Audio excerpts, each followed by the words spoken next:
On today's Star Wars Factions Compared episode, we'll be examining the Special Forces units of the four main prequel and original trilogy factions.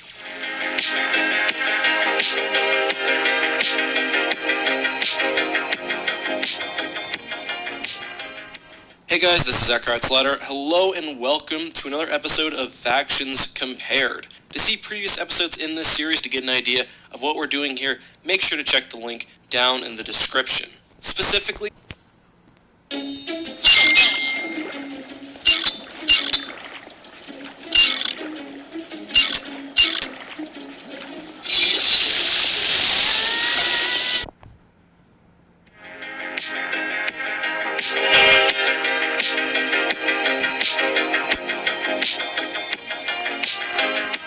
hey guys, this is Eckhart Slatter. Hello and welcome to another episode of Star Wars Factions Compared. And today we will be looking at one of my personal favorite ship classes, battle cruisers. Now, before we get started, just a quick announcement. Tonight, over at Twitch, I will be playing Beerio Kart. And if you don't know what Beerio Kart is, just Google it. Expect the show to start at about 9 p.m. Eastern Standard Time. I'll put a link down in the description. Anyway, though battlecruiser is technically a term of art within the Star Wars universe, at least under the Anaxes War College system, I'll be looking at the ship class a little more flexibly, and we'll be considering anything that is basically above a Star Destroyer in size and tonnage, while also precluding anything that is clearly Dreadnought-sized, or possessing a Dreadnought level of power. Now, with this system, battlecruiser takes on a very broad and varied meaning, and I think that's appropriate. That notwithstanding, in Star Wars, especially Star Wars Legends, battlecruisers are in sort of a weird spot.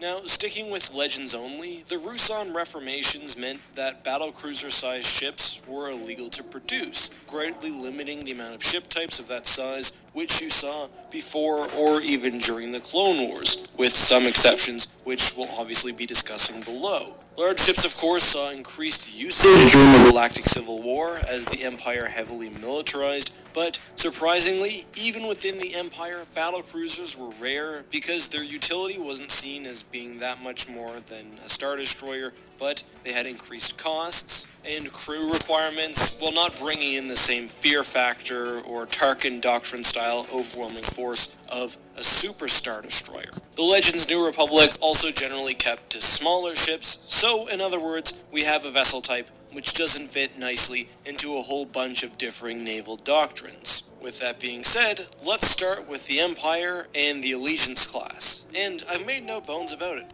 The Allegiance is one of my favorite battlecruisers and just ships generally in all of Star Wars. As I've explained before, I think one of the most compelling things about the Allegiance is the fact that it unabashedly embraces its role as a Star Destroyer.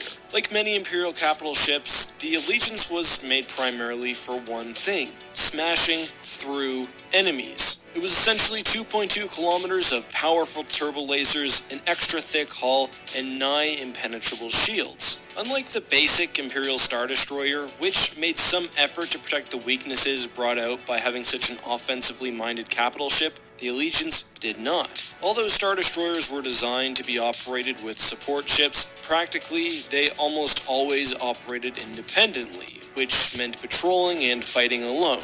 As a concession to this, all Star Destroyers had a hangar and strike fighters, while ISD-1s also had a point defense laser system. However, the Allegiance, like the Tector, totally abandoned the use of the hangar in favor of extra armor and presumably a lot more power generation. And I mean, look at the size of that ventral generator bulb. This is not a ship that is meant to fight on its own. It's heavily specialized with its glaring weaknesses. However, what it does do, it does perfectly. And put it in the center of a fleet, put support ships around it, and it can anchor almost any formation. It's like an exaggerated Star Destroyer, and it doesn't have the downside of bulkiness that many dreadnoughts or large battlecruisers would have. There are very few Star Destroyer types that you can call specialized, and I think this would be one of them. The main negatives are pretty obvious. It doesn't fix the standard designs associated with Star Destroyers, and obviously the degree of specialization does limit the role it can inhabit, but I think that's okay. Next up, we have the Mediator, which unfortunately does not have any images, so bear with me. And this is kind of a tough one because we don't know a whole lot about the capital ship, including even its total size. So we'll have to look at some general principles of Mon Calamari ships, including smaller capital ships like the MC-80-90, while also examining how New Republic fleet progression generally works and the role that the Mediator was expected to fill within that fleet. So the Mediator came at a sort of strange time in New Republic naval history. After the completion of several ongoing projects, including the introduction of new class ships and the Republic Fifth Fleet, but, of course, also a relative degree of peace. While the New Republic had undergone several eras of militarization, notably after Thrawn, which saw a general increase in fleet sizes,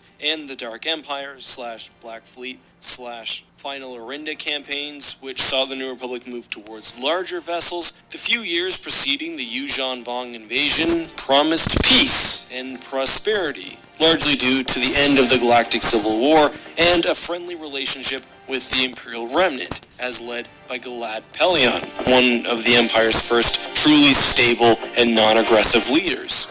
The New Republic perhaps overestimated their peace and reasonably could not have foreseen a Yuuzhan Vong invasion. So there were serious questions over the necessity of future dreadnought projects like the Viscount or other similarly sized vessels. However, this presumably actually helps the Mediator-class battlecruiser, as it was much more close to a Star Destroyer in size. To understand the Mediator, we have to recognize that the Mon Calamari by this point had perfected starship design, even more so than during the Galactic Civil War. During that era, they had been forced to repurpose civilian or non-warship vessels. However, with the MC-90, they were able to create a dedicated warship from scratch, and the results were truly phenomenal, with the MC-90 serving successfully throughout many campaigns until the Legacy era. The Mediator was essentially supposed to be even a further upsize of this, but with each individual vessel being more of a threat and a singular force, almost a way for the New Republic to project power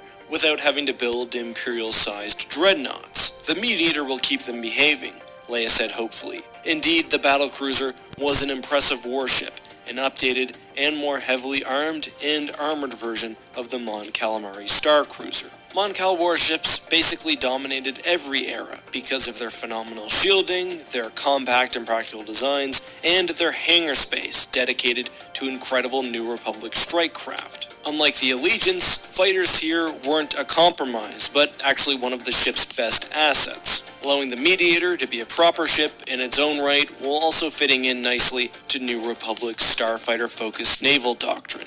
Next up, we have the Republic, and like with the New Republic, we have to evaluate their ship, the Praetor, not through hard numbers, but rather context. And the most important context for the Praetor's creation was that it was a pre-Clone Wars vessel, and thus was developed under the Ruusan Reformation. Admittedly, the Republic does have another battlecruiser option, the Maelstrom, but in my mind, the canonicity of that ship is questionable, and we know almost nothing about it. The Praetor, on the other hand, was one of several large ship designs created by Kuat Drive Yards as showpieces for their ship designing and engineering capacity.